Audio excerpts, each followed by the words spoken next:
Part 2 start हो गया है। ऑनलाइन वालों बच्चे से मैंने पूछा कल आए नहीं आप, कहते हैं बारिश हो रही। ये नमक के बने हुए हैं, इन्होंने खुर जाना था हैं। मैंने इनसे कहा है कौन कौन बारिश की वजह से नहीं आया कल।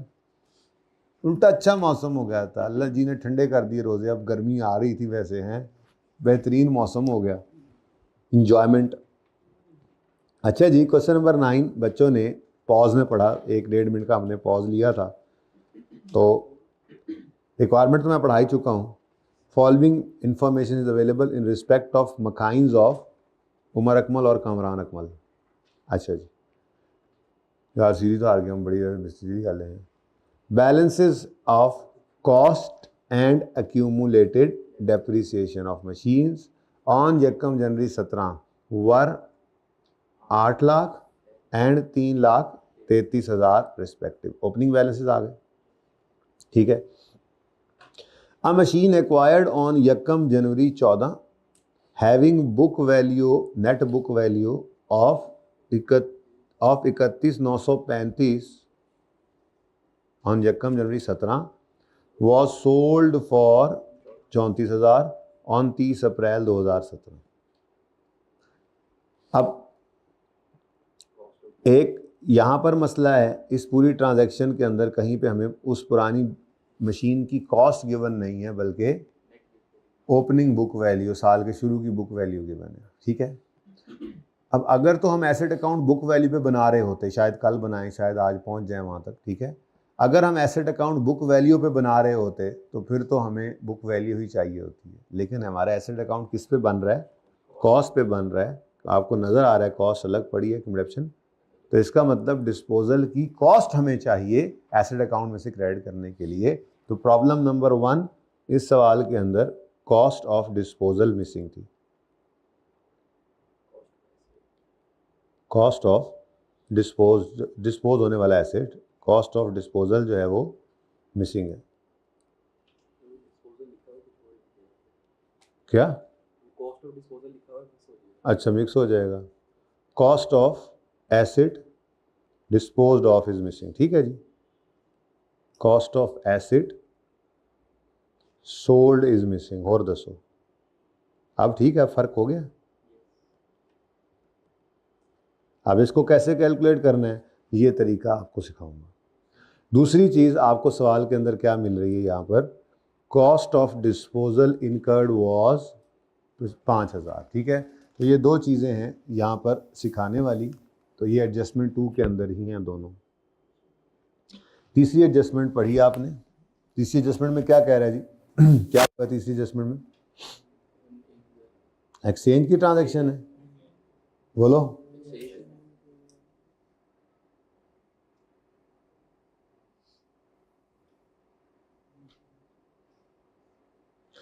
अच्छा जी, तो एक्सचेंज है ऑन यकम जुलाई 17, वो कह रहा है जी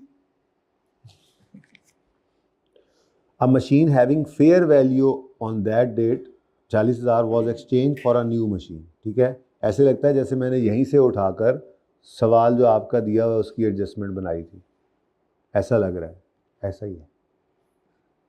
मैंने यहीं से मतलब अंग्रेज़ी उठाकर उधर लिखी थी, जो अभी अभी सवाल नहीं कराया, चेक कर लो अंग्रेज़ी के अंदर से, वही आपको खुशबू आ रही होगी इस अंग्रेज़ी में से। ऑन यकम जुलाई 17 a machine having fair value of 40 on that date was exchanged for a new machine. The balance of purchase price was paid through a check of 80, बस figures different है। The list price of new machine was 130, old machine has been acquired a cost of इतने होने, तो बस dates data different है, बाकी अंग्रेज़ी वही है। तो ये पास पेपर वाले सवाल की अंग्रेज़ी मैंने पहले आपको तैयार करा दी थी धोखे से, ठीक है। तो ये तो सिंपल एडजस्टमेंट है, हो जाएगी। तो अब जो दो नई चीज़ें हैं पहले उनको सीख लेते हैं ताकि ब्रेक हमारी ना लगे, ठीक है। सबसे पहली चीज़ मैं आपके साथ डिस्कस कर लेता हूँ कि अगर डिस्पोजल की कॉस्ट गिवन हो, डिस्पोजल की कॉस्ट क्या है, आपको मैंने शायद पहले दिन थोड़ी सी बात भी की थी, ठीक है। आमिर भाई बोर्ड मिटा दें। डिस्पोजल की कॉस्ट क्या है जी? मसलन मैंने कहा था कि हमारा एक पुराना एसी है, हम अगर उसको यहाँ इचरे में बेचते हैं, ठीक है, तो हमें वो पुराना एसी हमारा 1 लाख का बिक रहा है। किसी ने कहा इसको ठोकर पे जाके बेचो तो 1,25,000 का बिक जाएगा। हमने कहा लेकिन ठोकर पे ले जाने के लिए 3,000 किराया भी तो लग जाएगा, तो भी कोई मसला नहीं है। तो इसका मतलब अगर ठोकर पे जाकर बेचें तो हमें 1,25,000 की बजाय 1,22,000 रिसीव होगा। तो 3000 क्या है, selling cost, cost of disposal, cost to sell भी इसको कहते हैं। ये ज़रूरी खर्चा है जो एसिड को बेचने के लिए हमें इनकर करना पड़ता है। एक और मिसाल देता हूँ डिस्पोजल कॉस्ट की। आपका ये जो एसी आप बेच रहे हैं, ये एसी अभी आपके दीवार पे लगा हुआ है, ये आप नहीं खोल सकते, आपको इलेक्ट्रीशियन को बुलाना पड़ेगा, 2000 रुपया वो भी लेगा और वो इसको डी इंस्टॉल करके देगा और आपके हवाले करेगा। तो इसका मतलब फिर कॉस्ट ऑफ डिस्पोजल आपकी 3 और 2 5 हो गई। वो ज़रूरी खर्चे जो आपको सिर्फ इस डिस्पोजल ऑफ एसिड की वजह से पड़ रहे हैं, उसको कहते हैं डिस्पोजल कॉस्ट। ठीक है, cost to sell, cost of disposal. ठीक है, तो इसकी ट्रीटमेंट क्या होगी ये ज़रा डिस्कस कर लेते हैं पहले अलग से, ताकि सवाल में ब्रेक ना लगे। ठीक है, वरना उस सवाल में ब्रेक लगे ना तो सवाल में क्या कर रहे थे वो बंदा भूल जाता है फिर। तो इसलिए जो छोटे मोटे कॉन्सेप्ट्स होते हैं वो फिर अलग से छोटी अपनी एग्जांपल से आपको समझा दिया करता हूँ, तो फिर वो एक तरह से 2 सवाल बन जाते हैं। ठीक है, तो ट्रीटमेंट ऑफ डिस्पोजल कॉस्ट, इसको आप कॉस्ट टू सेल भी कह सकते हैं, cost to sell the asset, वो ज़रूरी खर्चा जो एसिड को बेचने के लिए हमें इनकर करना पड़ा। ठीक है, तो ट्रीटमेंट ऑफ डिस्पोजल कॉस्ट, ये कॉस्ट टू सेल क्या होगी हमारी। यहाँ पर पहले एक एग्जांपल बनाएंगे, फिर एक तो इस 1 नोट ने मैंने सताया हुआ है, इसके लिए हम छोटी सी एक एग्जांपल बना लेते हैं पहले जी। क्लास एग्जांपल है, हमारा एक एसिड है, उसकी कॉस्ट है जनाब 180 रुपये, उसकी एक्यूमुलेटेड डेप्रीसिएशन, क्योंकि ये आपको निकालनी अब आती है ना, इसलिए मैं छोटी एग्जांपल्स के अंदर ये बस लिख देता हूँ फिगर। ठीक है ना, एक्यूमुलेटेड डेप्रीसिएशन इसकी है लेट से 125, और अब मैं सिंपल डिस्पोजल में सिखा देता हूँ। ये सिंपल डिस्पोजल है ना आपकी एडजस्टमेंट में भी, बाकी एक्सचेंज में आ जाएगा तो कोई फ़र्क नहीं पड़ता, यही ट्रीटमेंट वहाँ पे भी हो जाएगा। आपने सिंपल डिस्पोजल के बाद ही एक्सचेंज की ट्रांसफर सीखी ना, कोई फ़र्क तो नहीं पड़ा था। ओके, और कैश पेड जो है, बल्कि कैश रिसीव होगा, सिंपल डिस्पोजल है तो कैश रिसीव्ड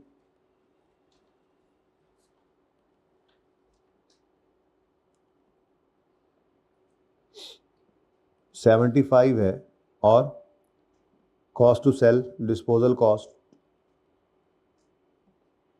वो लेट से 5 रुपये। ठीक है जी, तो ये जनाब हमारी एग्जांपल बनी। अब इसका एक ट्रीटमेंट ICAP की किताब में मिलता है, एक ट्रीटमेंट मेरी पसंद का है। मैं दोनों आपको पहले कराऊंगा, फिर अपनी पसंद वाले पे आपको मशवरा दूंगा कि रुक जाओ, बल्कि आप खुद ही कहेंगे यही वाला ठीक है। ओके, तो एक ऑप्शन क्या है, पहले तो एंट्री लिखे ना,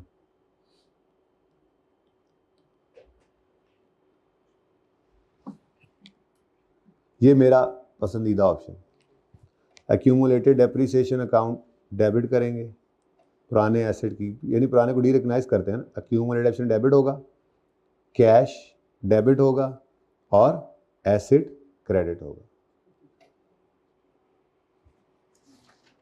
बल्कि पहले दूसरा ऑप्शन करते हैं,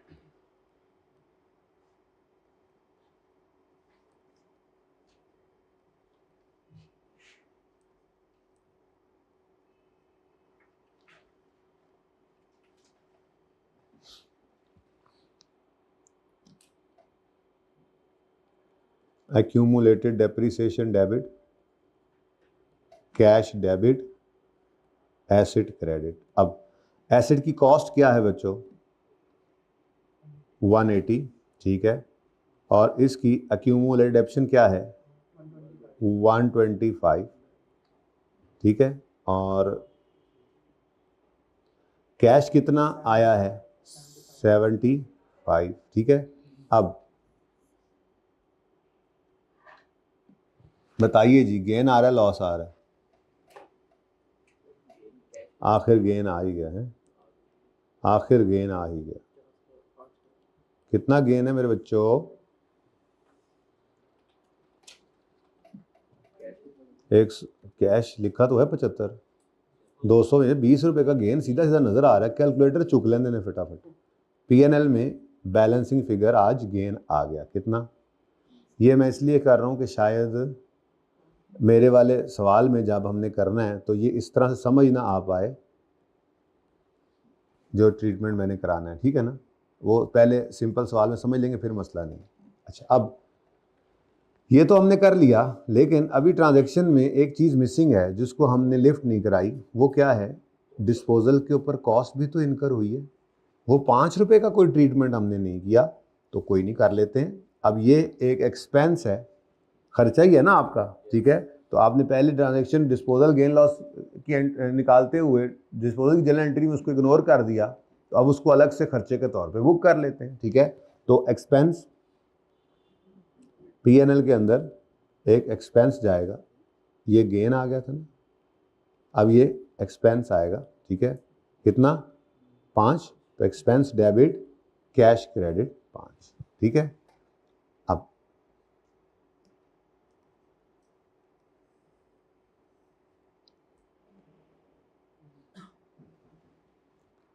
मैं इसके साथ इसके जो है वो एक्सट्रैक्ट्स बनाता हूँ पीएनएल के आपके लिए।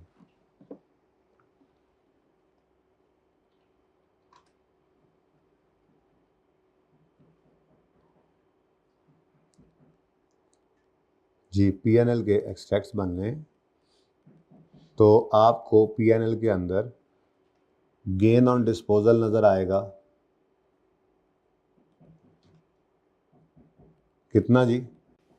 20 रुपये का, और साथ ही एक डिस्पोजल कॉस्ट नामी एक्सपेंस नज़र आएगा। एक्सपेंस ही है ना ये, कितना? 5। बिल्कुल ठीक ट्रीटमेंट है। अब अगर इसी का लेजर बना रहे हैं डिस्पोजल का, तो डिस्पोजल के लेजर के अंदर बाकी सब कुछ के साथ, यानी एसेट अकाउंट में से 180 कॉस्ट आ गई, 125 expenditure, cash debit disposal credit आ गया, और लेकिन साथ ही डिस्पोजल का कैश क्रेडिट हो रहा है तो डिस्पोजल अकाउंट डेबिट भी करना है, और फिर यहाँ पर नेट गेन निकलेगा उसके अंदर, ठीक है ना। खैर चलें, आप इसको छोड़ें, मैं जैसे कह रहा हूँ फिलहाल देखते जाएं। अभी हम जनरल एंट्री कराई, आपको एक्सट्रैक्ट्स बना दिए, लेकिन मुझे ये पसंद नहीं है, इसमें डबल काम करना पड़ता है। तो मेरा आपको मशवरा क्या है, अगर आपके सवाल में डिस्पोजल कॉस्ट आ जाए तो आप उसको सेल प्रोसीड्स में से नेट कर दें। जैसे मैंने आपको समझाते हुए बोला था कि आपका 125 रुपये का एसेट बिकना है और 5000 आपकी उसके ऊपर डिस्पोजल कॉस्ट आ जानी है, तो आपको नेट में फिर कितने मिले? 120 ही मिले, तो आप वो 120 ही कैश रिकॉर्ड कर लें, ठीक है। इससे होगा क्या, अभी देख लेते हैं। तो 75 का कैश आया, लेकिन 5 रुपये डिस्पोजल कॉस्ट आ गई, तो नेट में इसको क्या कर दिया आपने? 70। बाकी एसेट अकाउंट में से 180 क्रेडिट होने, एक्यूमुलेटेड डेबिट अकाउंट में से 125 डेबिट होना है, 70 रुपये का कैश डेबिट हुआ, तो बताओ जी क्या आ रहा है? गेन 15 का गेन आ रहा है। तो फ़र्क क्या पड़ा जी? नेट में पीएनएल के ऊपर फ़र्क क्या पड़ा? तो गेन ही नेट हो गया। अब ये मैंने अपने सवाल में डायरेक्ट, इतना आसान काम था, डायरेक्ट क्यों नहीं करवाया? क्योंकि हमारे सवाल के अंदर गालिबन मामला ये था कि वैसे गेन आ रहा था और डिस्पोजल कॉस्ट नेट करने से लॉस बन गया, तो फिर अच्छे से समझ नहीं आता कॉन्सेप्ट। अब एक बार कॉन्सेप्ट समझ आ गया ना, तो अब सवाल के अंदर आपने ये गौर नहीं करना कि नेट में गेन हुआ या गेन से लॉस पे आया, लॉस से गेन पे गया, हमें इससे क्या। बस नेट सेल प्रोसीड्स ले लेंगे और गेन लॉस बैलेंसिंग होगा, और वो डिस्पोजल कॉस्ट का इम्पैक्ट खुद ब खुद पड़ जाएगा, ठीक है। तो पीएनएल के अंदर ये गेन चला गया। तो पीएनएल के एक्सट्रैक्ट्स अगर अब आप देखें, तो पीएनएल के एक्सट्रैक्ट्स में आपको गेन ऑन डिस्पोजल नजर आएगा,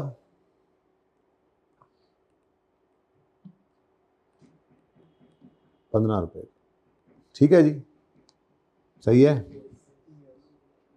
तो ये यहाँ से इसकी पिक्चर आप ले सकते हैं। तो मेरा आपको रेकमेंडेड ऑप्शन कौन सा है, कौन सा ऑप्शन यूज़ करें? मेरी रिकमेंडेशन है ऑप्शन 1, आपको ज़्यादा बेहतर रहेगा, आसान है, इसमें गलती के चांसेस कम है, टाइम भी बच जाता है, ठीक है। ऑप्शन 2 वैसे ठीक है, गलत तो ये भी नहीं है, लेकिन जब मैं कह रहा हूँ अब ये करना है तो मुझसे इसी के बारे में पूछें, आप भी यही यूज़ कर लीजिएगा, ओके।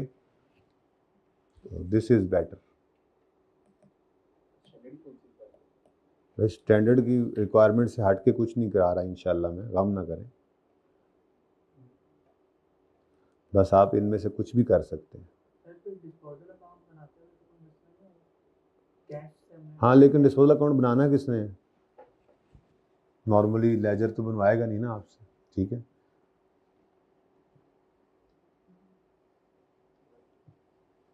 चलें आगे।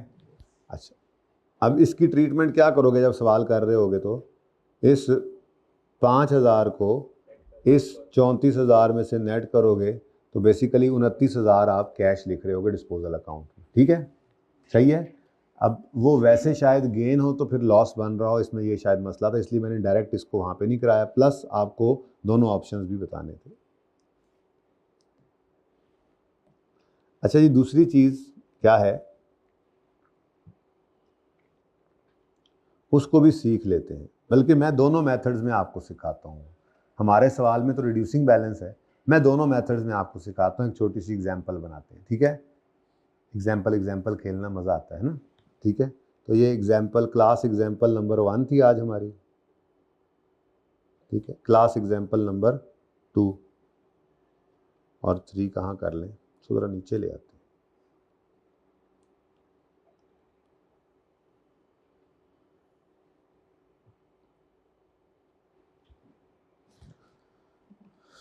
जनाब, आज की पहली चीज़ ये की हमने। दूसरी चीज़ आपको सिखाने लगा हूँ calculation of cost of asset if book value and date of purchase is given in question, ठीक है। कॉस्ट मिसिंग हो लेकिन फिर बुक वैल्यू भी गिवन हो, और दूसरी चीज़ भी बहुत इंपॉर्टेंट है, क्या, डेट ऑफ परचेज भी गिवन हो। तो ये दोनों चीज़ें अगर गिवन हो तो आप कॉस्ट निकाल सकते हैं। बुक वैल्यू और डेट ऑफ परचेज अगर आपको गिवन है और कॉस्ट ऑफ एसेट मिसिंग है, तो वो कॉस्ट ऑफ एसेट आप कैलकुलेट कैसे करेंगे वो मैं आपको सिखाने लूँगा, ठीक है, सही है। चलो, अच्छा जी, अब एग्जाम्पल पहले स्ट्रेट लाइन मेथड की करते हैं, ठीक है। एग्जाम्पल नंबर 2 मेरी क्लास एग्जाम्पल आज बन रही है 2।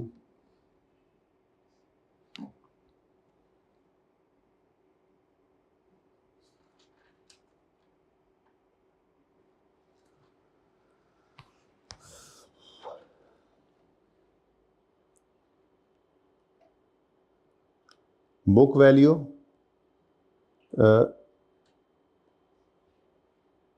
31 मार्च 2012 पर, 31 मार्च 2012 पर बुक वैल्यू है मसलन 15,000। सवाल में मुझे गिवन होगी 12 वाला साल लेट से मेरा चल रहा होगा, जैसे अभी अभी था। अच्छा, अभी वाले सवाल में तो उसने साल के पहले दिन की बुक वैल्यू दे दी, ठीक है, लेकिन मैंने आपको let's say date of sale की बुक वैल्यू दे दी, ठीक है। तो ये बुक वैल्यू है on date of sale, date of sale भी यही है, ठीक है, मिसाल ले रहा हूँ। उसके बाद रेट ऑफ डेप्रीसिएशन है 20%, 10% ही ना पक्का हो जाए, 20% स्ट्रेट लाइन मेथड, ठीक है जी। और डेट ऑफ परचेज भी बहुत ज़रूरी है सवाल के अंदर, तो डेट ऑफ परचेज 1 जुलाई 2009 है, और डेट ऑफ सेल मैंने पहले ही बता दी 31 मार्च 2012 है। क्या ख्याल है, बुक वैल्यू 1 जनवरी की ना कर, चलो रहने दो, चलो ऐसे ही ठीक है, मतलब सीखना ही है ना, एक तरीका ही सीखना है। अब रिक्वायरमेंट तो मैंने लिखी नहीं, रिक्वायरमेंट क्या है, रिक्वायर्ड है कैलकुलेट कर दो मुझे कॉस्ट ऑफ एसेट, ठीक है जी। तो ये मेरी रिक्वायरमेंट है, ये हमारा सवाल बन गया,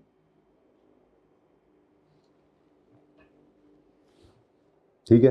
अब अगर ऐसी सूरत बन जाए कि आपको सवाल में बुक वैल्यू गिवन है और डेट ऑफ परचेज भी गिवन है और रेट वगैरह भी गिवन है, तो फिर कॉस्ट मिसिंग हो तो मसला नहीं है, निकाल लेंगे। उसमें हम करेंगे क्या, हम अज्यूम करेंगे कॉस्ट को 100% या 100 कह लें, ठीक है।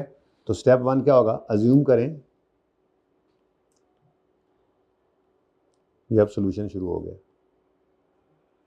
Assume cost is equal to 100, ठीक है।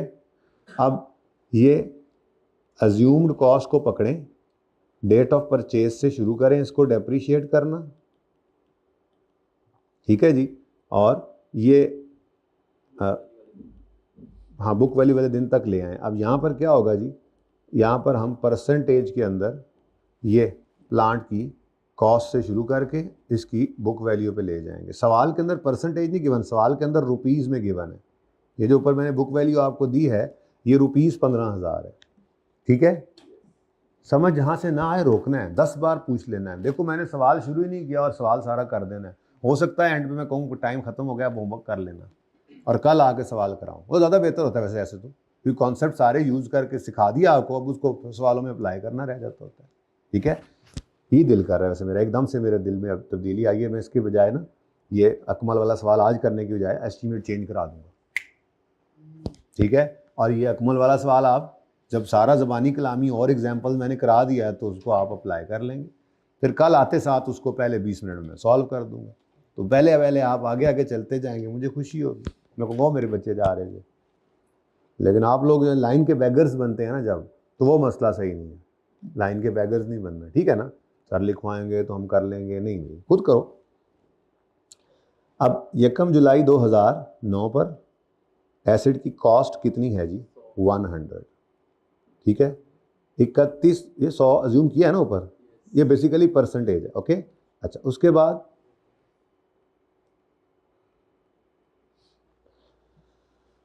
31 दिसंबर 2009 आया, डेप्रीसिएशन करनी थी। अच्छा शॉर्टकट भी लग सकता है लेकिन मैं ज़रा खोल के बयान कर रहा हूँ, इस चीज़ को ज़रा समझ आ जाए अच्छे से, ठीक है ना।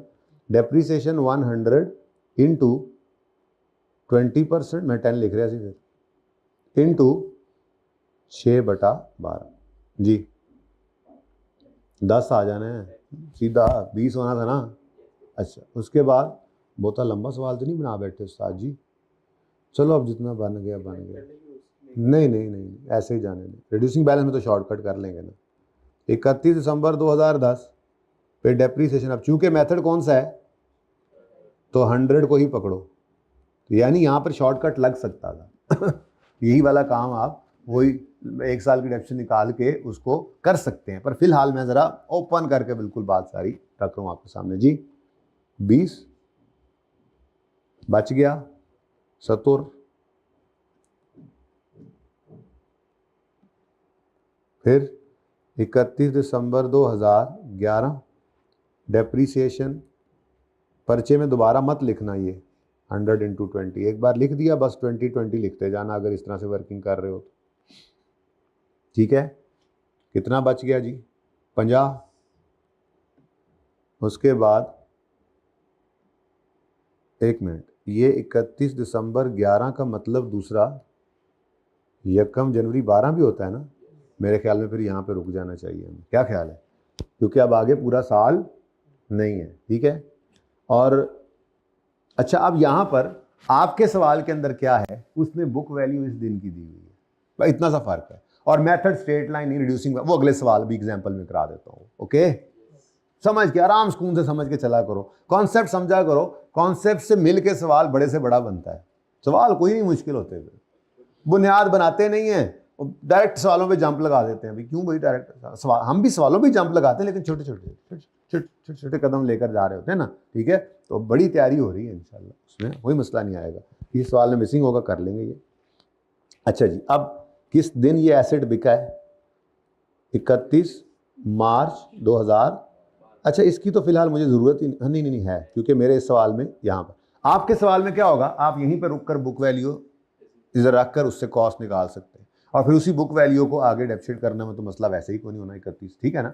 अच्छा अब जी मुझे तो परसेंटेज में नहीं, मुझे तो रुपीज़ के अंदर ये कॉस्ट चाहिए और मुझे उसने सवाल में रुपीज़ के अंदर ये बुक वैल्यू दी हुई है, ठीक है। तो हमने क्या किया, सवाल में जो गिवन है बुक वैल्यू उसके अगेंस्ट अपने परसेंटेज वाले अज्यूम्ड एसिड को इक्वेट कर लिया। अब मैं क्या कह रहा हूं, अगर एक एसिड 100 रुपए का होता 20% स्ट्रेट लाइन से 1 जुलाई 9 से डेप्रीशिएट होता हुआ आता तो 31 मार्च पर वो कितने रुपए का होता। अच्छा अभी 31 मार्च पे पहुंचाना है, सॉरी जी, चलो आगे। तो डेप्रीसिएशन 100 इंटू 20% इंटू 3/12 जी 5, और कितना आ गया जी 45। असल में हम यहाँ खड़े हैं, सॉरी, वो आपके सवाल में बताने लगा था तो मैं वहीं खड़ा हो गया जी। असल में आप इस सवाल के अंदर, मेरी एग्जाम्पल के अंदर आप यहाँ पे खड़े हैं। मैंने इसलिए चेंज किया कि ज़रा ये भी पता होना चाहिए, ये भी तरीका सामने हो, वो भी हो सामने, ठीक है। तो ये थोड़ा ज़्यादा मुश्किल है, इस वजह से मुश्किल है कि आपको ये भी निकालना पड़ेगा, क्योंकि रिड्यूसिंग बैलेंस में अगर चल रहे होंगे तो आपको ये भी निकालना पड़ सकता है। आपने ओवन ओपनिंग एक्सक्लूडिंग डिस्पोजल करना होता है तो ओपनिंग बुक वैल्यू लेनी होती है। तो ये तरीका ज़्यादा मुश्किल है, इसलिए मैं ये करा रहा हूँ। आपके सवाल वाला ज़्यादा आसान है, ठीक है। अच्छा, नियत तो मैं करके आया था सवाल करने की, लेकिन मुझे नहीं लगता कि हो रहा है, वो आप कर रहे हैं इंशाल्लाह, क्योंकि फ़ायदा ही नज़र आ रहा ना, सारा कुछ तो हो जाना। अभी ये करके फिर सवाल पे आते हैं, आपको हो सवाल में तो है ही कुछ नहीं, ठीक है। कहोगे तो सोल्यूशन दे दूंगा, कहोगे तो कल सवाल करा दूंगा, ठीक। अच्छा जी, अब पर्चे के अंदर उसने, सवाल के अंदर उसने यहाँ पर बताया है कि ये कॉस्ट 15,000 रुपये है। एम आई राइट? अब फॉर्मूला है आपका एक बड़ा मशहूर कि अगर आपका 15,000 45 पे है तो फिर 100 पे ले जाना है तो इसको 45 से डिवाइड कर दें, 100 से मल्टीप्लाई, गिवन अमाउंट को डिवाइड करते हैं गिवन अमाउंट की परसेंटेज से और मल्टीप्लाई कर दिया करते हैं इसको। ये फार्मूला ये है। रिक्वायर्ड अमाउंट निकालने का फार्मूला क्या है,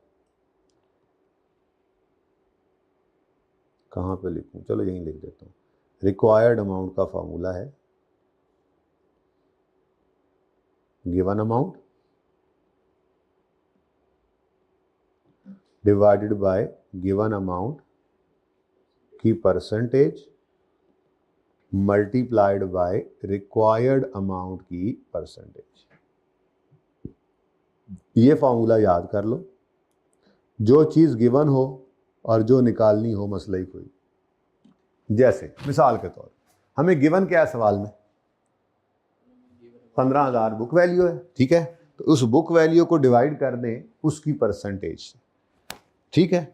अब मल्टीप्लाई जिससे करोगे वो आ जाएगा। अगर आपको रिक्वायर्ड है ये कॉस्ट तो मल्टीप्लाई बाय 100 कर दो। अगर आपको रिक्वायर्ड है ये बुक वैल्यू तो मल्टीप्लाई बाय 90 कर दो। रिक्वायर्ड है ये 70, रिक्वायर्ड है ये 20, कहीं कुछ भी रिक्वायर्ड है आप उसको आराम से निकाल सकते हैं, ठीक है। फॉर्मूला ये यूज करना है, ठीक हो गया। अब मुझे क्या चाहिए, मैंने कहा आपको सवाल रिक्वायरमेंट क्या मांगी है आपसे, कॉस्ट निकाल दो, ठीक है। तो यहां पर आए हमने कहा जी 15,000 अगर इसकी बुक वैल्यू है जो कि 45% है तो फिर कॉस्ट 100% होनी है, तो वो कितनी होगी, आंसर बता दो। अब ये चूंकि सवाल ऐसे ही बना है तो इसलिए एग्जैक्ट फिगर नहीं आई, और पर्चे में भी ऐसा हो सकता है, ये ना कहना हो 3,333 आ 33,333 आ गया, नहीं ये तो गलत हो गया। नहीं, कोई गलत नहीं हुआ, अब कॉन्सेप्ट पूरा है ना, सही है सब कुछ, ओके। तो 33,333 होता है ना पर्चे में ऐसे, आपको ये कैसी फिगर आ गई है, लगता है गलती होगी कुछ। 33,333 ये बिल्कुल सही है। और मैंने चूंकि सवाल उधर से बनाना शुरू किया तो कॉस्ट सही नहीं है, ठीक है, कोई नहीं, ठीक है, सही है। अब अगली बात, अगर तो हम स्ट्रेट लाइन मेथड पे चल रहे हैं, ठीक है, तो हम क्या करेंगे, अब क्या करेंगे, एसेट अकाउंट में से 33,333 को क्रेडिट करेंगे। अक्यूमुलेटेड डिडक्शन अकाउंट में से क्या क्या डेबिट करना होता है, अक्यूमुलेटेड डिडक्शन करनी होती है ना, तो वो निकालनी पड़ेगी। हम यहाँ पे आएंगे, हमने कहा जी वो भी मसला को नहीं है, 1 मिनट लगेगा। अक्यूमुलेटेड डिडक्शन निकलेगी, सॉरी 33,333 माइनस 15,000, तो ये क्या आ गया जी 18,333। ये अक्यूमुलेटेड डिडक्शन अकाउंट में से क्या हो जाएगा, डेबिट। स्टेप 3 कैश रिकॉर्ड करेंगे और गेन लॉस निकाल लेंगे। फिर अगले स्टेप में आएंगे हम डेबिशन एक्सपेंस निकाल लें, तो डेबिशन एक्सपेंस फॉर द ईयर में हमें ये वाली डेबिशन चाहिए, ऐसे ही है ना, ऑन डिस्पोजल में। तो वो अब कैसे निकालें, पागलों की तरह 33,333 को ना शुरू कर देना, यही तो फॉर्मूला लिखवाया आपको ये डेबिशन चाहिए, तो आप यहाँ पे खड़े होकर ये एक्सपेंस निकाल सकते हैं। कैसे निकालोगे, आपको कि जी 15,000 को पकड़ो, 15,000 को, यही है वो 15,000 को पकड़ा ये 45 पे है तो 5 से मल्टीप्लाई करोगे तो जो रिक्वायर्ड है फिगर जी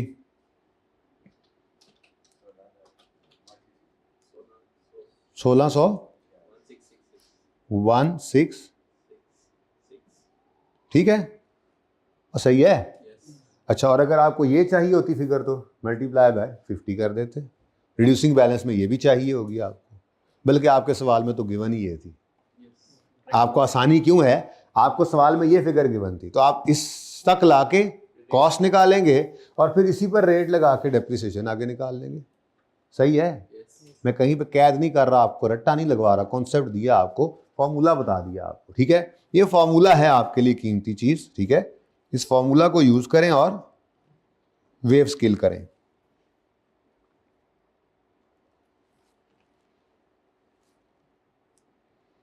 चलो जी, अब दूसरा भी कर लेते हैं। मेरे ख्याल में रिड्यूसिंग बैलेंस मेथड अगर हो तो क्या करना है, वैसे समझ तो आपको आ गई है लेकिन चलो जरा अच्छा हो जाएगा।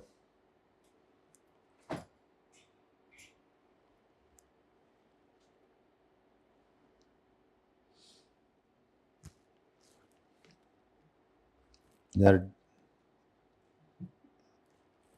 इसी के साथ कोई मिलता जुलता काम कर लेते हैं, जरा टाइम बच जासी।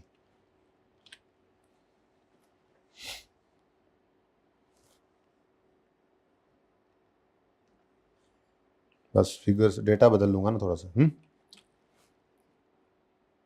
व्हाट टॉक इज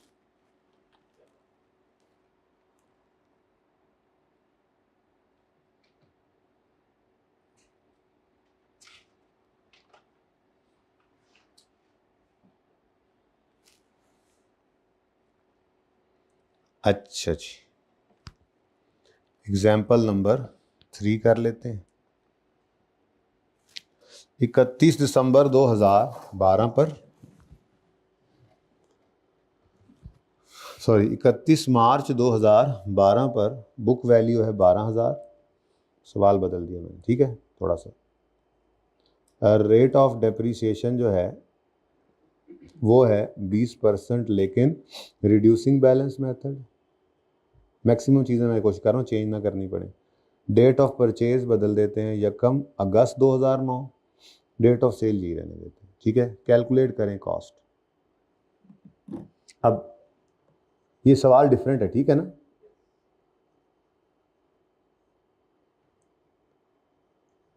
अगेन ये मैंने अपना सवाल जो है उस हिसाब से किया है इसको। ओके, आप वाला सवाल नहीं है ये, लेकिन बाकी ज़रा डेटा शेटा मैंने इकट्ठा एक जैसा ले लिया ताकि थोड़ा फ़ायदा हो जाए। जी बच्चों, 1 जुलाई, सॉरी ये 1 अगस्त है, एक छोटा सा चेंज ये भी कर बैठा हूँ। 1 अगस्त 2009 पर एसिड खरीदा, कॉस्ट कितनी है पता नहीं है, हमें चाहिए तो हम अज्यूम करेंगे कॉस्ट 100 है। ठीक है, और 100 वाले एसिड को आप डेप्रीशिएट करना शुरू कर दो। यहाँ पे क्या आएगा 5/12। 1 अगस्त है ना, बोलो जी आंसर।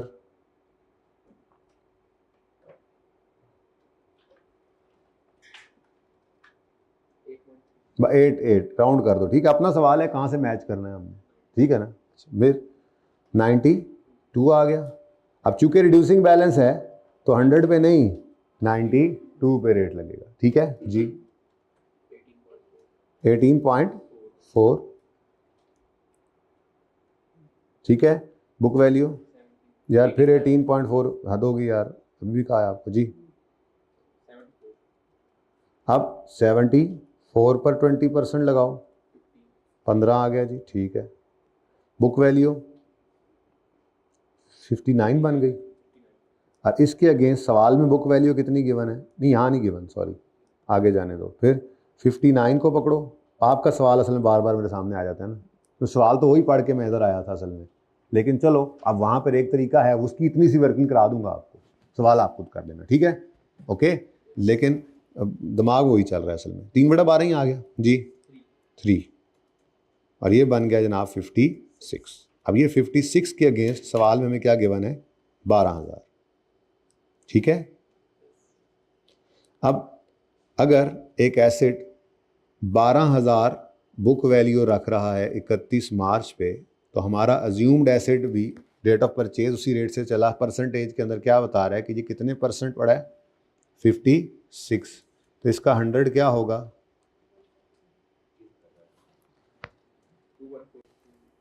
21,428। ठीक है, कोई बात नहीं, पिछले से तो बेहतर ही आया फिगर। अच्छा, अब उसके बाद अगर आप रिड्यूसिंग बैलेंस में चल रहे हैं तो आपको जी 21,428 है ना,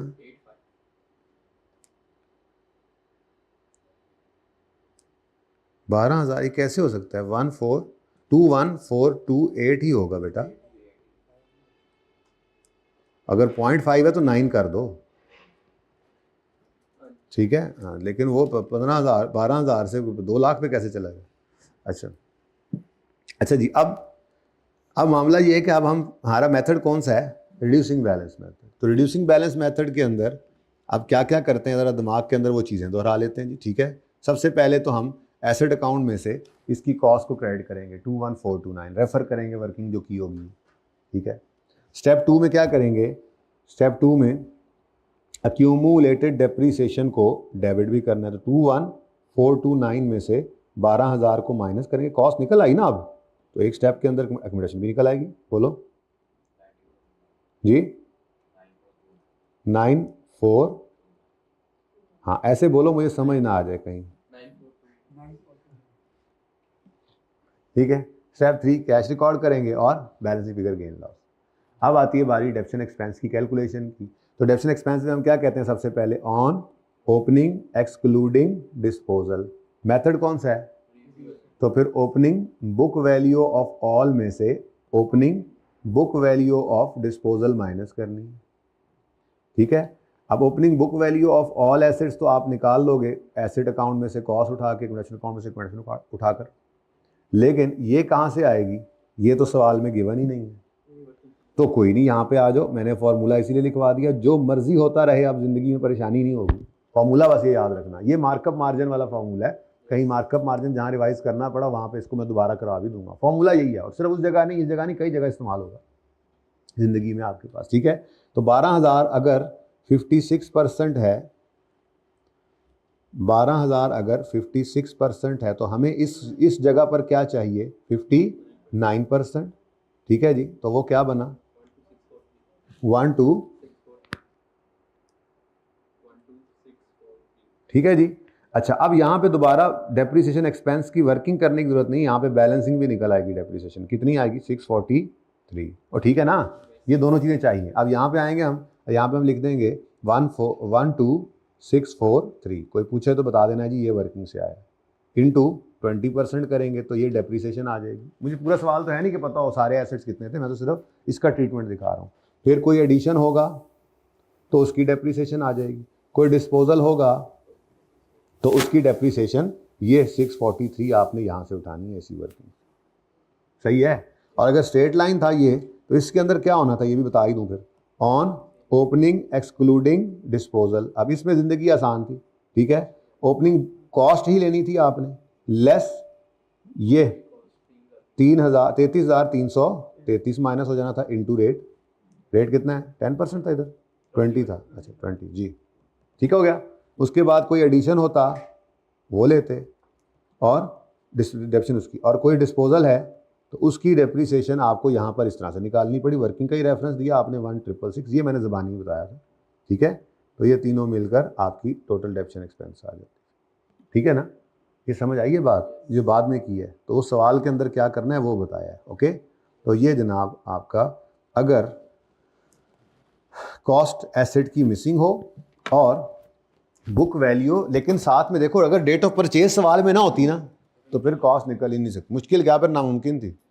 अगर डेट ऑफ परचेज ना होती तो फिर क्या करते, फिर नहीं निकाल सकते थे। तो इसलिए दो चीज़ें ज़रूरी हैं, एक बुक वैल्यू, दूसरा डेट ऑफ परचेज। अगर गिवन हो तो कॉस्ट मिसिंग भी हो तो हमें निकालने में कोई मसला नहीं है। 100 ज्यूम करेंगे कॉस्ट को और उसको डेप्रीशिएट करके लाएंगे। जिस दिन की वैल्यू सवाल ने हमें दी हुई होगी पर्चे के अंदर, उसके सामने लाकर परसेंटेज को खड़ा करेंगे और फिर अपना ये कीमती फार्मूला यूज़ करके हम निकाल लेंगे।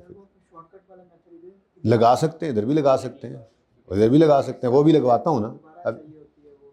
अब लगा लेते हैं ना, इसमें फिर वही करेंगे ना, इससे आगे नहीं जाएंगे ना। ठीक है, ये भी करवाता हूँ, अपने सवाल में यही करवाता हूँ। लेकिन ये तो था खोल के बयान किया ना, कॉन्सेप्ट दिया अभी आपको। अब परिचय के अंदर स्ट्रेट लाइन में आप ये काम ना करें। आप शॉर्टकट क्या लगा सकते हैं, आप यहाँ पे जंप लगा के डायरेक्ट आ सकते हैं। पता है कैसे? कैसे? 100 इंटू 20%, 20 आ गया। उसके बाद डेट ऑफ परचेज से डेट ऑफ सेल तक कितने महीने बनते हैं, कैलकुलेटर मारो। अभी ये शॉर्टकट यहाँ पे भी लग सकता है, जल्दी करो ज़रा। पहले स्ट्रेट लाइन में शॉर्टकट लगवाता हूँ। ये तो समझ आ गई ना करना क्या है इसका ये। लेकिन जब भी कभी आपको पूरे सवाल के अंदर इस तरह से काम करना पड़े तो भाई शॉर्टकट लगा के हमेशा याद रखना, पीरियड के स्टार्ट तक आना, क्योंकि ये जो होता है ना ये आपको फिर निकालना होता है। ठीक है ना, तो ये इसमें फिर फंस जाते हैं आप लोग। ठीक है, जैसे यहाँ पर भी मैं स्ट्रेट लाइन में भी यहाँ पर जंप लगा के आ सकता हूँ। कैसे? मैं कहूँगा जी कि ये बुक वैल्यू मुझे चाहिए किस दिन की, 1 जनवरी 12 की। तो मैं क्या कर लूँ, कॉस्ट 100 इंटू रेट 20% इंटू, अब 1 जुलाई 9 से 31 दिसंबर 9 तक 6 महीने, 31 दिसंबर 10 तक पूरा साल, 11 तक पूरा साल, तो 2 साल 6 महीने यानी 2.5। करो मल्टीप्लाई 2.5 से इसको, आंसर इज 50 आना चाहिए। ठीक है, 50 आ गया। अच्छा, वैसे यहाँ पर चूंकि वो रिवर्स जाना था तो 45, इसको आगे कर दो, 3 महीने और ऐड करो तो ये कितना बन जाएगा, 2.75। आंसर ये निकाल लो, 55। हाँ,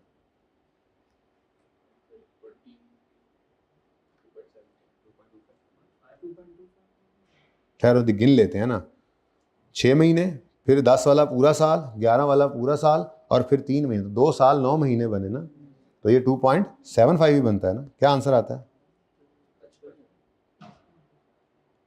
तो ये तो अक्यूमुलेशन निकल आएगी ना, बुक वैल्यू चाहिए मुझे, तो ये हाँ, तो ये है भी अक्यूमुलेशन इसके अंदर, और शॉर्टकट यही निकालते थे ना।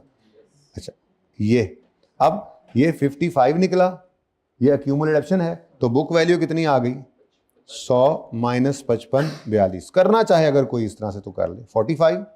अब यहाँ से कॉस्ट निकलेगी कैसे, हमने कहा था जी 15,000 जो है ये 45 के बराबर है, इसको 100 के बराबर करो तो आपका वही 33,333 आ जाएगा। पहली बार 3,333 बोला, मेरे मुंह पे वही चढ़ा हुआ। तो ये इस तरह से भी कर सकते हैं शॉर्टकट। ठीक है, ओके।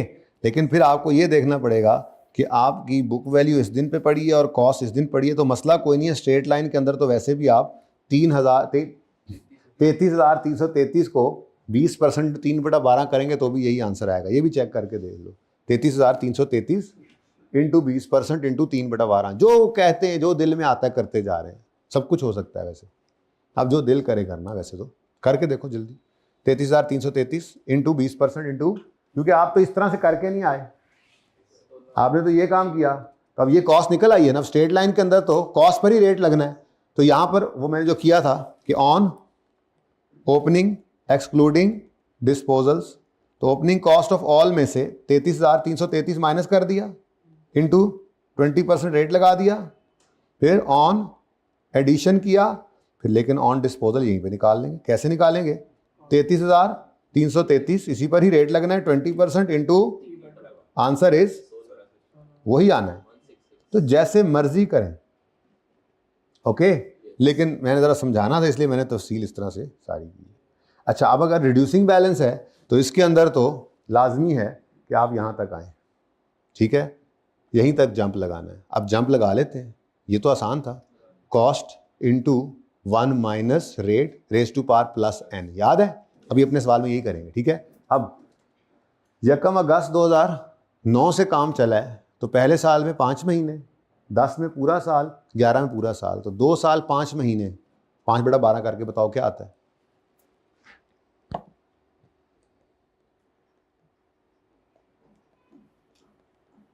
जी आज के दिन बता देंगे। देखो यूं करना है ना, 5/12, 9 10 का पूरा साल, 11 का पूरा साल, answer is 2.42 plus 2.42, answer is वही 58.3 राउंडिंग की वजह से हुआ है, ठीक है। तो 59 आप उसमें 58.3 भी लिखेंगे, सही है, फिर डायरेक्ट भी आ सकते हैं। ओके डन, सही है। ये सारी बातें छोड़ो, ये तो जब सवाल के अंदर आएंगी तो देख लेंगे। मैं तो आपको बस ये पूरा कॉन्सेप्ट सिखाना चाह रहा था, जो सिखा दिया, ठीक है। अब उसको यूज़ जैसे मर्जी दिल करेगा, शॉर्टकट से भी कर सकते हैं, लॉन्ग कट से भी कर सकते हैं, बट कॉन्सेप्ट इज़ दिस, ठीक है। ये तो पहले अलग से तस्वीर ले ली थी ना इसकी। ये 2 एग्जांपल्स की पिक्चर आप उम्मीद है आप ले चुके होंगे। ठहर जाओ भाईजान, मुझे उधर जाने दो। तीनों चीज़ों की लेनी है तस्वीर, तो तीनों को भी इकट्ठा कर देते। अब आते हैं अपने सवाल की तरफ। उसमें मैं सिर्फ इतनी सी वर्किंग थोड़ी सी आपको कर देता हूँ। होमवर्क तो है ही, लेकिन वर्किंग करके वो भी पड़ा हुआ है, कोई बात नहीं, वो भी होमवर्क में ही जाना है। कल फिर आते साथ ये कर लेंगे, फिर एसेट अकाउंट बुक वैल्यू पे बनवा के हो सकता है फिर आप लोगों को परसों की रुखसत दे देनी है, ठीक है ना।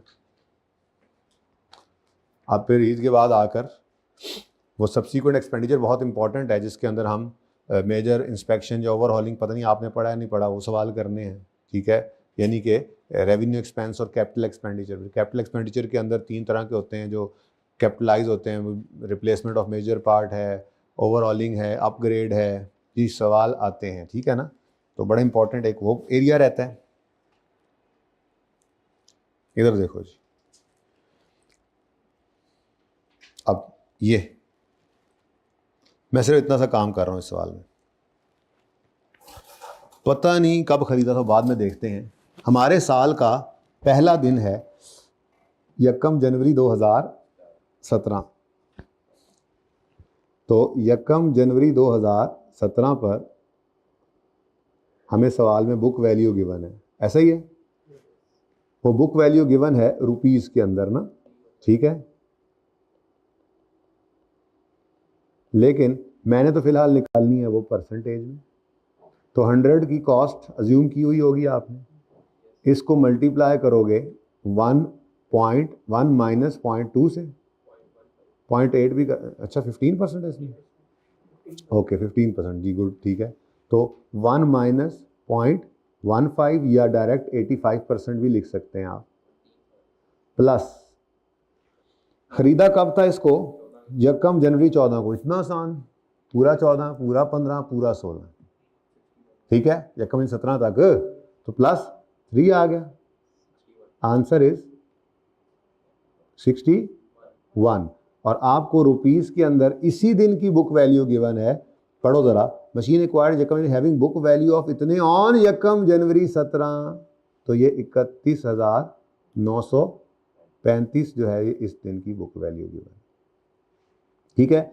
अब इससे आप अगर कॉस्ट निकालना चाहें तो मसला ही कोई नहीं। आप कहोगे जी कॉस्ट कैसे निकलेगी, कॉस्ट निकलेगी कैसे जी, 31,935 जो है ये कितने परसेंट है, 61, समझ आ रही है, इनटू हमें चाहिए 100, आंसर इज 52352। चल ये कॉस्ट आ गई, ठीक हो गया। अच्छा, अब इस कॉस्ट का मुझे और कुछ नहीं करना सिवाय इसके एसेट अकाउंट में से क्रेडिट कर दूंगा। अक्यूमुलेटेड ऑप्शन के लिए अभी मुझे थोड़ा इंतजार करना पड़ना है। ये किस दिन बेचा गया है, 30 अप्रैल पर, तो 30 अप्रैल 2017 पर डेप्रीसिएशन। अब रुपीज़ वाली को ही पकड़ो, ठीक है। 31,935 बुक वैल्यू है ना, रिड्यूसिंग बैलेंस मेथड है, इनटू 15% इनटू 4/12, आंसर 1597। और बुक वैल्यू कितनी आ गई इस दिन, तो मैंने तो अपनी दोनों एग्जांपल्स के अंदर बुक वैल्यू क्लोजिंग वाली निकाली थी, वो मुश्किल काम है, ये आसान है, ये आसान है। इस दिन बुक वैल्यू निकालो, उससे आगे डेफिनेशन भी यहीं से निकाल लो, आपकी वर्किंग ये 3 लाइनों वाली होगी ही होगी जी। 30/4/2017 पर बुक वैल्यू आ गई 30338। और अब बुक वैल्यू और कॉस्ट का डिफरेंस क्या निकल आएगा, आपकी अक्यूमुलेटेड डेप्रीसिएशन। तो ये आपको दूसरे स्टेप के लिए फिगर चाहिए थी, ठीक है जी। तो जरूरी तो नहीं है कि हम जो हमारी आंसर है वही, जैसे अब आंसर है 52 जो भी आंसर है इसको एस्टीमेट करें तो 52,000 बनता है। हाँ तो वो लिख देंगे, राउंड करना है, कैलकुलेशन ये शो करनी है बस। आप वर्किंग ये शो हुई होगी तो राउंडिंग नज़र आ जाएगी उसको। वो अगर 1000 में आप चाहें तो 52 लिख देंगे आप, कोई मसला नहीं, ठीक है। अक्यूमुलेटेड डेप्रिसिएशन आ जाएगी आपकी कितनी कॉस्ट निकाली, 52352 माइनस 30338, तो आपके पास जो भी आंसर आ जाएगा वो दूसरा स्टेप आ जाएगा, ठीक है, सही है। अच्छा, तीसरे स्टेप में इस एडजस्टमेंट में कैश लिखने लगोगे तो वो पहले ही बता दिया है, 34 माइनस 5 करके आप डिस्पोजल के अकाउंट में लिख देना, 29 नेट करके, ठीक है, और गेन लॉस बैलेंसिंग आ जाएगा, ठीक हो गया। अगली ट्रांजैक्शन क्या आप करानी है, आपको सूरज को चिराग दिखाने वाली बात है जी, ओके।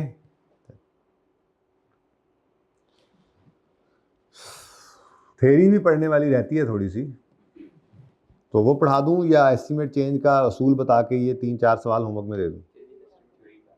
थ्योरी पढ़ा दें। कितने बच्चे कहते हैं थ्योरी पढ़ा दें? ओके। कितने बच्चे कहते हैं एस्टीमेट चेंज का एक सवाल करा दें? ये कम है ना, मैं कमज़ोर के साथ हूँ।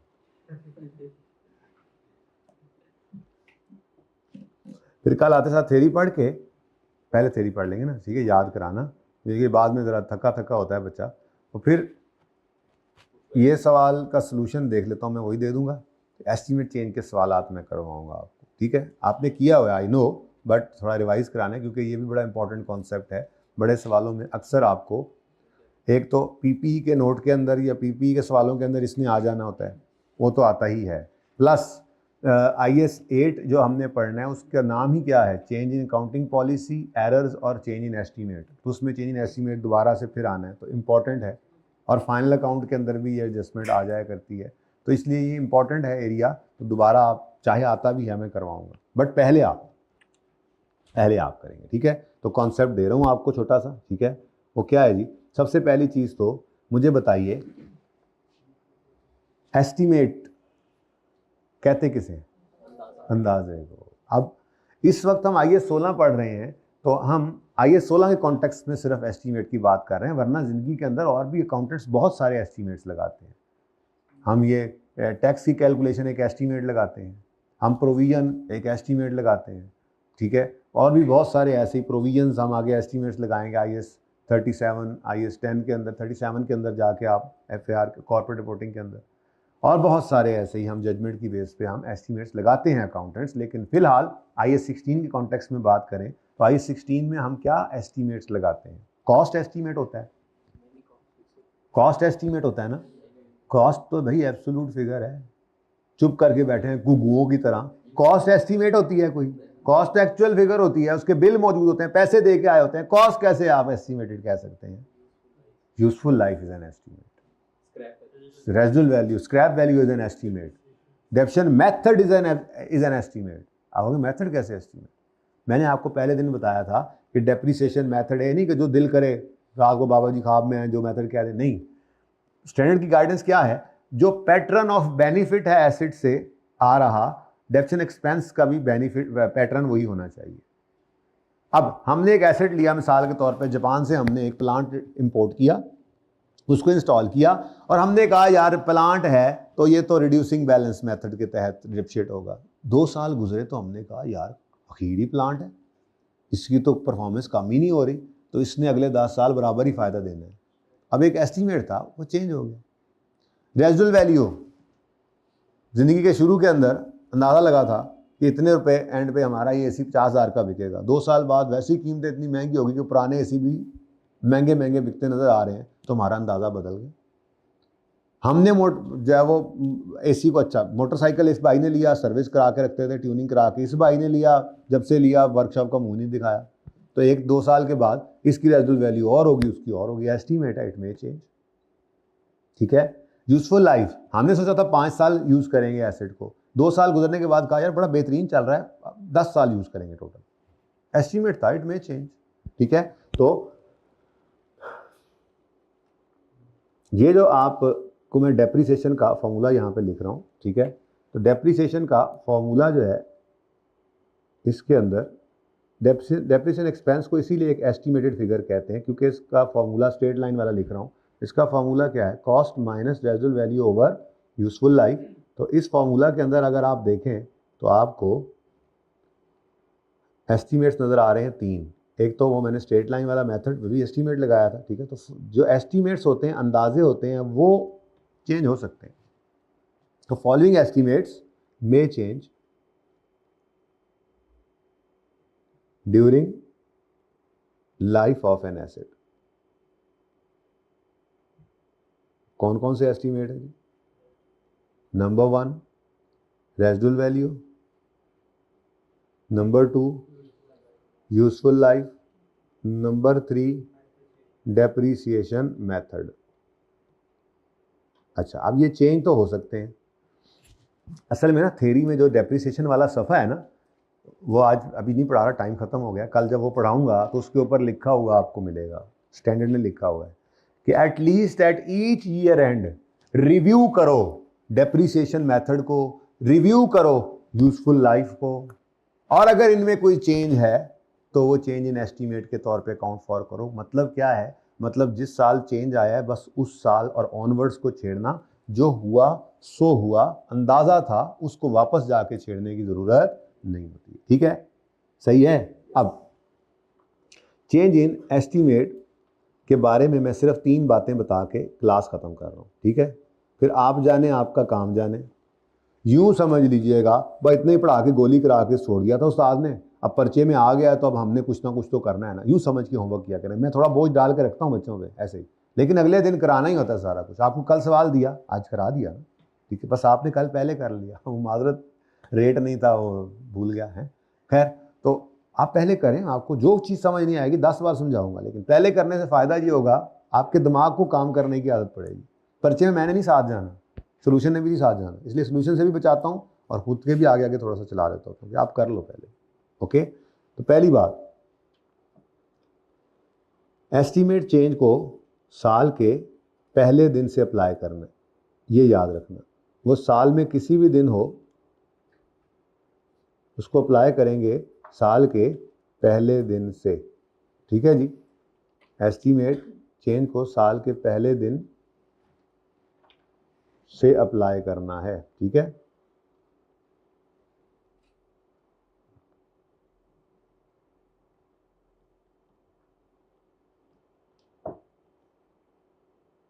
लेकिन आपके इन सारे सवालों में ये मसला ही नहीं है, क्योंकि हर सवाल में लिखा ही ऐसे गया, ऑन यकम जनवरी 14 एस्टीमेट बदला, ऑन यकम जनवरी 18 एस्टीमेट बदला, ऑन यकम जनवरी 17 एस्टीमेट बदला, ऑन यकम जुलाई 18 एस्टीमेट बदला, ऑन यकम जनवरी। लेकिन आपको कल फिर मैं समझाऊंगा इसकी सिग्निफिकेंस, अभी लिख तो लेना, पहली बात तो ये लिख ली। ठीक है जी। दूसरी चीज़, जो एस्टीमेट चेंज होता है ना बेटा, उसको आपने प्रोस्पेक्टिवली अप्लाई करना है। क्या करना है जी? ये हम आईए सेट में जाकर पढ़ेंगे, प्रोस्पेक्टिव और रिट्रोस्पेक्टिव। प्रोस्पेक्टिव कहते हैं इस साल चेंज आया है तो बस इस साल को और इसके बाद आने वाले सालों को आपने चेंज करना है। जो गुजर गए साल, अब उनकी डेफिनेशन सही करने नहीं चला जाना कि जी पिछले साल की भी डेफिनेशन सही कर लें, उससे पिछले की भी कर लें, 3 साल, नहीं नहीं नहीं। एस्टीमेट अंदाज़ा है। उई, इसके नीचे आया पड़ा है कोई हैंड आउट। एस्टीमेट क्या है जी? एक अंदाज़ा है। ठीक है, तो अंदाजे में तो तब्दीली आ सकती है ना जी। अब ये बड़ा मसला होना है, इस पर बहुत कुछ लिखा गया होना, देखा? चलो कोई बात नहीं जी। तो ये जो अंदाज़ा है, कोई नहीं, इसको ऊपर ले जाते हैं ऐसे करके। अंदाज़ा, एस्टीमेट, नाम ही अंदाज़ा है, तो अंदाजे की तब्दीली को आपने फिर ये नहीं कहना कि पिछले साल की फाइनेंशियल स्टेटमेंट्स गलत हो गई। गलत कोई नहीं हुई है भाई, अंदाज़ा था, इट मे चेंज। एस्टीमेट है तो it may change during life of an asset. ठीक है, तो जब चेंज हो, जिस साल में चेंज हो, बस उस साल से ऑनवर्ड्स आपने फिर उसको अप्लाई कर देना। ठीक है, तकरीबन तकरीबन पहुंच ही गया सही वैसे।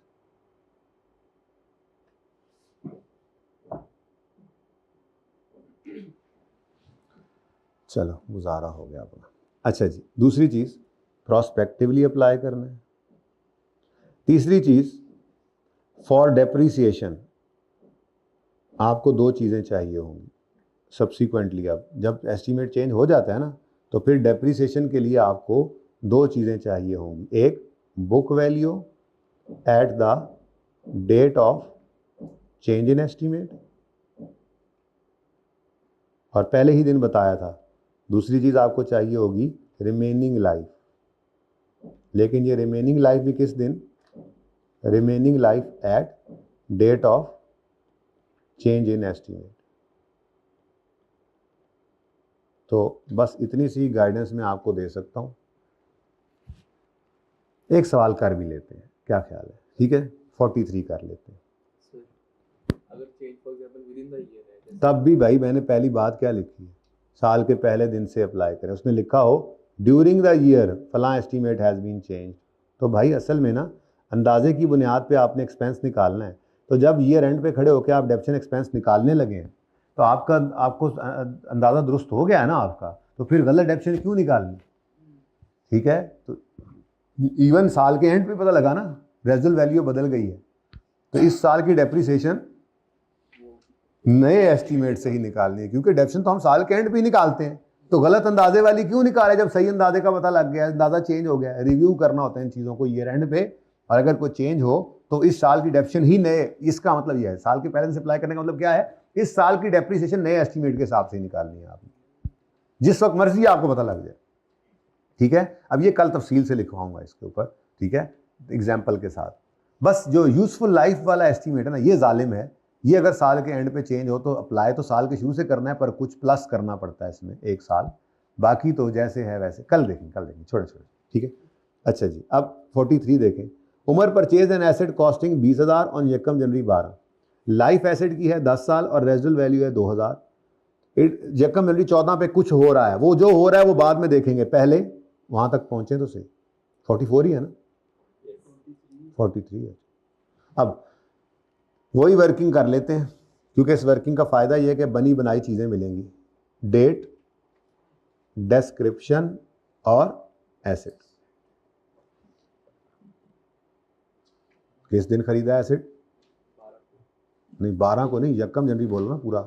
हाँ, मैं जाके देखूं क्या? यकम जनवरी 12 पे। कॉस्ट क्या है? 20,000। अब डेप्रीसिएशन स्ट्रेट लाइन मेथड से करनी है। कॉस्ट माइनस रेजिडुअल वैल्यू 2,000 है, और लाइफ सवाल में कितनी गिवन है? 10 साल।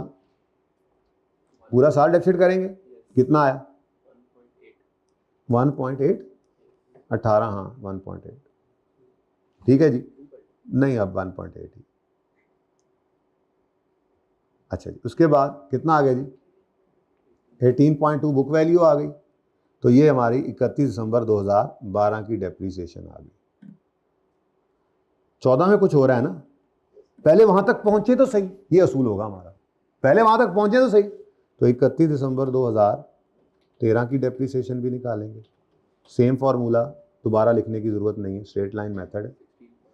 16.4 आ गया। ठीक है, ये 31 दिसंबर 13 की बुक वैल्यू है, जिसको प्यार से यकम जनवरी 14 की बुक वैल्यू भी कह सकते हैं। एम आई राइट? अब क्या हुआ? ऑन यकम जनवरी 14 it is estimated that remaining life is only, या टोटल लाइफ 8 कह दे तो टोटल 8 का मतलब क्या है? 2 गुजर गए, 6 आपको निकालनी पड़ेगी। ये सवालों में मसला हो सकता है, कल इस पे बात करेंगे। फिलहाल तो पहला पोर्शन ही लेके चल रहा हूं मैं। क्या रिमेनिंग लाइफ इज ओनली? तो अगर रिमेनिंग लाइफ 6 ईयर्स है, जबकि वैसे तो 2 साल गुजरने के बाद इस दिन खड़े होकर रिमेनिंग लाइफ 8 बनती थी ना, अब वो क्या कह रहा है? एसेट की तो हालत ही कोई नहीं, कुछ 1 साल और चलेगा। तो एस्टीमेट चेंज हो गया। एस्टीमेट चेंज हो गया तो डेप्रीसिएशन नई वाली नए एस्टीमेट के हिसाब से निकलनी है। उसके लिए मुझे 2 चीज़ें चाहिए। Book value at the date of change in estimate, वो वर्किंग की बरकत से सामने ही पड़ी, और रिमेनिंग लाइफ वो सवाल ने दे दी, या कभी खुद निकालनी पड़ सकती है। 8 बताता तो -2 करते। ठीक है, खैर अब हमने जब 2014 की डेप्रीसिएशन निकालनी है तो एस्टीमेट चूंकि चेंज हो गया है, तो फॉर्मूला है book value at the date of change in estimate minus revised book value. अच्छा, अब अगर सवाल में बुक वैल्यू रिवाइज नहीं हुई है तो फिर वही बुक वैल्यू ही यूज कर लोगे। ठीक है, तो डेप्रीसिएशन एक्सपेंस निकालने का फॉर्मूला क्या है जी? Book value at date of change, पता नहीं क्या लिखा गया, date of change in estimate,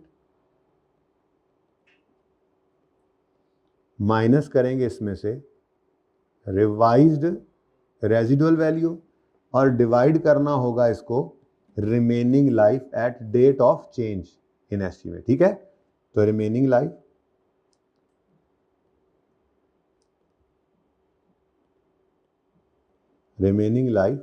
eight date of change, ठीक है जी।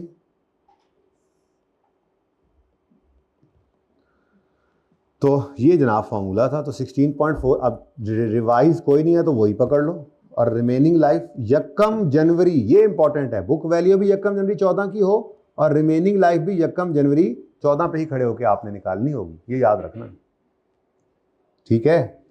तो डिवाइडेड बाय 6 किया आपने, आंसर इज 2. और ऑनवर्ड्स अब ये 2.4 ही चलना है, अनलेस के फिर दोबारा कोई एस्टीमेट चेंज आ जाए, ठीक है जी। ओके, बट डेट डेप्शन के साथ बाद में लिखना, वरना गलती कर जाते हो आप। ओके, तो ये जनाब डेप्रिसिएशन का फॉर्मूला भी लिख दिया। तो ये थोड़ा सा एक सवाल ज़रा मैंने करा दिया, अब ज़रा आप इसको ट्राई कीजिएगा। आगे 3-4 छोटी छोटी सवालियाँ हैं इसी तरह की, किसी में मेथड बदल रहा है, किसी में रेट बदल रहा है, मतलब डिफरेंट चीज़ें, रेजल वैल्यू बदल रही है।